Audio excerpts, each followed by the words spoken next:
So it's a thrill to be here. I could have sworn, even up until last week, this would have been cancelled.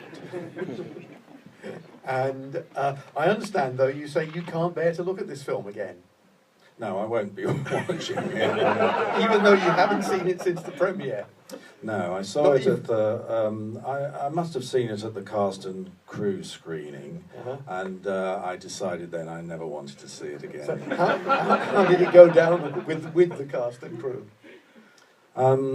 I can't honestly remember. I was so toe-curlingly embarrassed that I was probably unaware of anyone else's reactions. I mean, I have to say, it's because of my awful script that I can't bear to look at this film, or indeed any of the others. You know, I was very fond of my own voice at that time. Are we talking sort of mid-70s? Yeah. I would just write screeds and screeds of this dialogue, which I just don't want to listen to.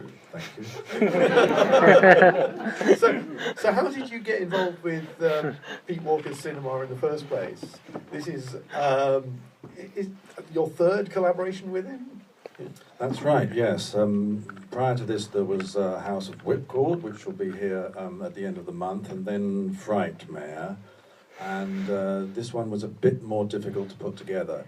I met Pete because I interviewed him. I think that was in 1971.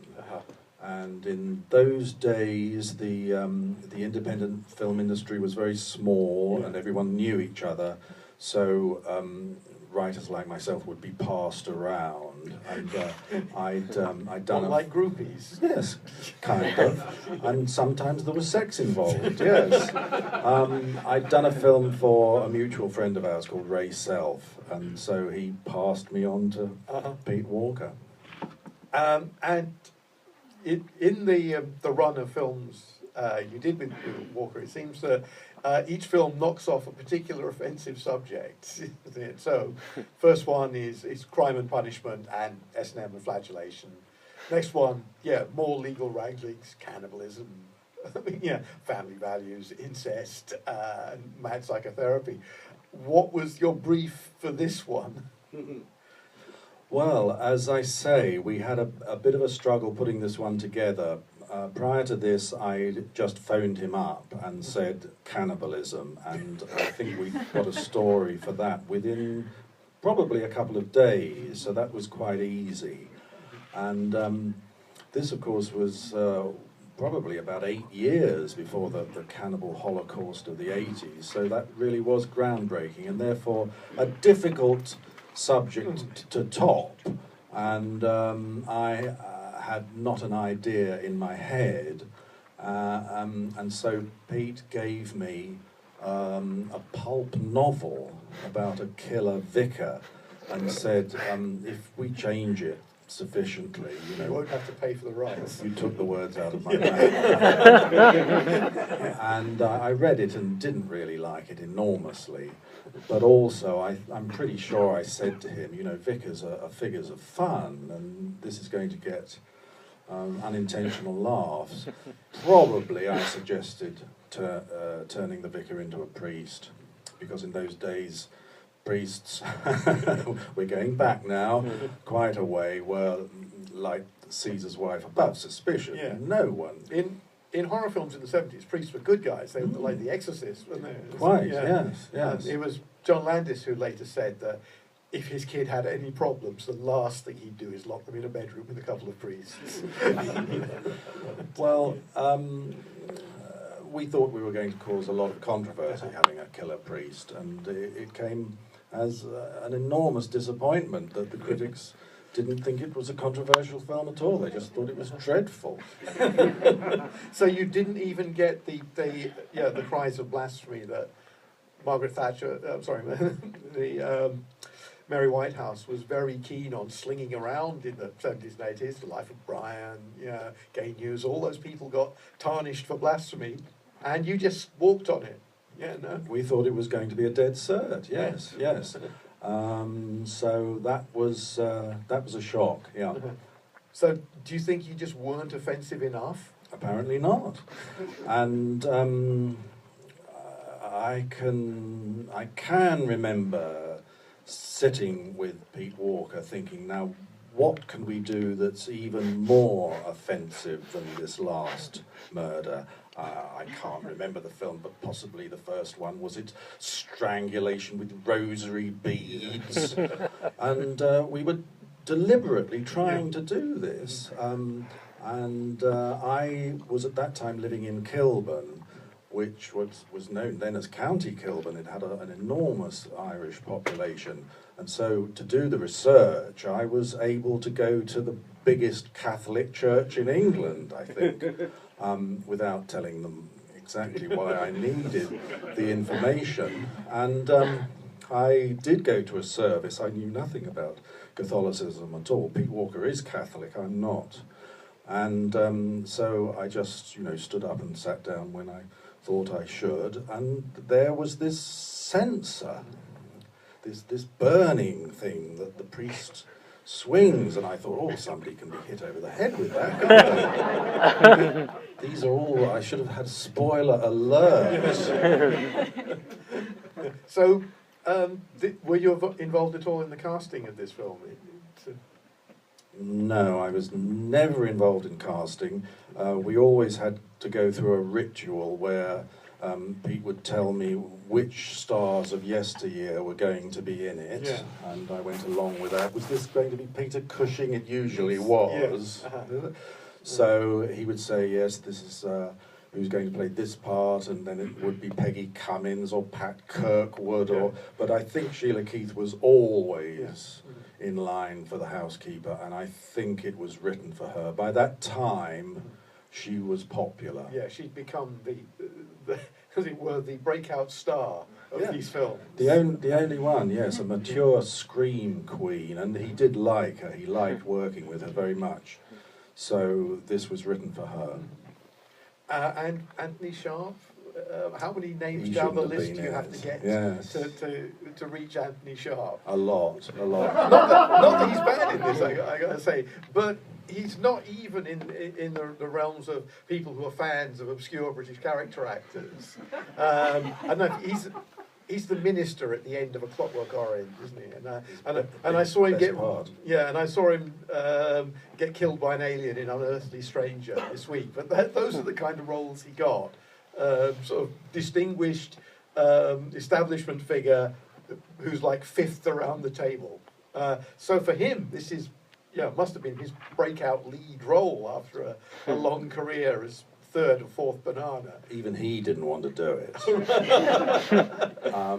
I can't remember how many people turned it down after Peter Cushing, but the thing is that Anthony Sharp had worked for Pete Walker before, so that's why his name was put into the hat. But he was just appalled by the script and must have been desperate, I suppose. It was a lead. I don't think he'd ever had such a big part before. There's an old lady in it called Hilda Barry, and I think it was her last film, and apparently she said to Pete Walker after she finished, I'm going to ask forgiveness for doing this film. And have you asked forgiveness? I just don't care. I was still having a moderate amount of fun at this time working with Pete Walker, and I only have happy memories of the actual work. After this film, things got very difficult between Pete Walker and myself. But that was the following year. So that was on Schizo. It was, yes. The Let It Be of the McGillivray Walker collaborations. The put together on the roof until the police shut you down version. Very nicely put, Kim. Now everyone's going to want to see that film. Yes, that was an awful experience, and basically we never spoke again. I met Pete Walker again in 1992 at a convention in Manchester, I think, and that didn't go down awfully well. And that was it. 22 years, I haven't seen him since then. And You seen any residuals from the many re-releases? No, of course I haven't, no. Well, I'm now going to do the obligatory thing of throwing it open to the audience for questions. This is his only appearance at this screening, so if you've got anything to ask him, yeah, get him now. He's probably never going to talk about this stuff again because it's too painful. So, yeah. So. I told you there'd be no questions. I know, I see a hand creeping up there.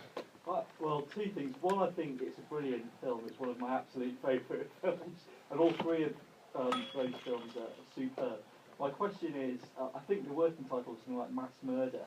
And that was my title. Yes. I loved thinking up titles. And I said, this has got to be called Mass Murder, surely. He thought it was too clever. No, it's a tragedy. It should have been called Mass Murder. And then it was The Confessional for a while, and then House of Mortal Sin, which kind of doesn't mean anything, really. No, I didn't know what that meant at all. I didn't know what Mortal Sin was. I had to look it up. Did he want to have a kind of house series going? Yes, I think even in those days he was thinking in terms of posterity, and even this season is called House of Walker, so he's done it. So you didn't go with House of Frightmare and House of Schizo. Frightmare was going to be House of Depravity. Uh-huh. I quite like that. It would have certainly been good for those reissue double bills. Yeah.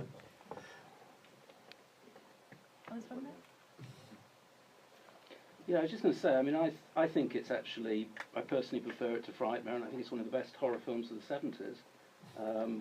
Probably because I was singing in a choir at the time, not unlike... Why? Well, if you've been singing in a choir at the time, you'd know.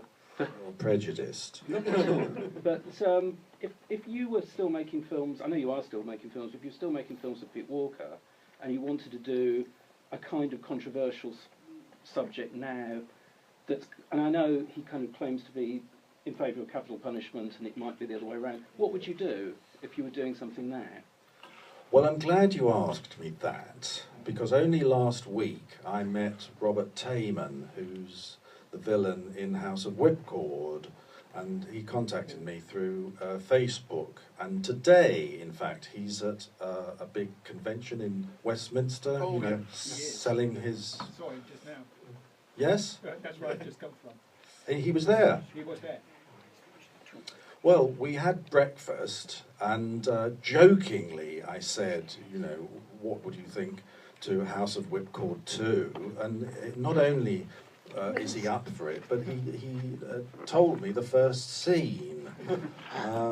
So maybe that will be the film. It won't. It's a fantasy. But as far as I know, Pete Walker will never make another film. He's very determined. Whereas you've just had your biggest hit film open.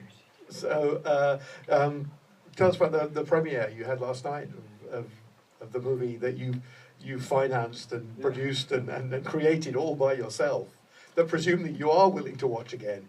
Yes. Well, not too many times. I've seen it a few times. This is Peter Jerome, grandfather of gay porn, and it's a documentary I'm very proud of because I was a great admirer of Peter's work, and we managed to make this film about him just before he died. And it was at the Hackney Picture House this week, and it's going all over the world. So, I mean, I never had any success from any of the horror films at all, but this film, suddenly, at my age, 67, it's a big hit, so it's a thrill for me, yes. Yeah. And are you going to continue in your role of documentary producer? Yes. It's much, much easier than making fiction films. It's very cheap, but you don't have to pay anyone. And I've got lots of plans, yes. So what's your next subject? Well, I didn't prime Kim with any of these questions. It sounds as though, he just wants me to plug my films, which is not true. But this is an interesting story, actually. Peter Jerome knew everybody when he was working, including John Gielgud. And Sir John was so impressed with Peter's work, which of course was porn, that he wrote Peter a screenplay. Now nobody knows anything about this script. It's not mentioned in the John Gielgud letters, it's not mentioned in the biographies. It's an unknown script, John Gielgud's only screenplay. So next year we are going to make that, yes. What, John Gielgud's gay porn movie? Yeah. I mean, The Guardian and the Indie are just going to go weak at the knees. So what's it called? It's called Trouser Bar. John Gielgud was obsessed with men in trousers. He loved corduroy and leather, and so he wrote a film set in a menswear shop. And my plan is to, because Peter, like Pete Walker, didn't want to make any more films, it's going to be directed by Kristen Bjorn, who is kind of the Peter Jerome of the 21st century. The John Gielgud estate is furious, and they won't let us do it, but they haven't got a leg to stand on. So they're going to be very upset about this, but we've got the BFI behind us. So, any more questions? Okay. One last question, and then we have to show a film. A bit of a come down after John Gielgud's trouser fetish. But, I was wondering if you probably weren't present at shooting of House of Mortal Sin, but how did they persuade the church to let them murder people inside it? It was a deconsecrated church, I remember that. And that's all I know. I know I didn't go there, and I have no idea where he found it. But he was marvellous at finding locations. You know, we didn't make it easy. You know, films set in a prison and so forth. He even managed to find one of those, or one that doubled as a prison for whipcord. And he was just ace at finding locations. I have a similar experience in my life. I live in a deconsecrated police station. And after it was shut down, they shot a TV series there about police corruption, knowing that they could never get the real police to lend them a station. But as soon as they'd sold it off, it was too late. So. Right, anyway, so that's an irrelevant aside. But I enjoyed it. Now, for the first time... I've heard it before. But. Yeah, in many years. Let's have a look at House of Mortal Sin. Except very much for coming. Not with David. Thank you. Bye. He's going home.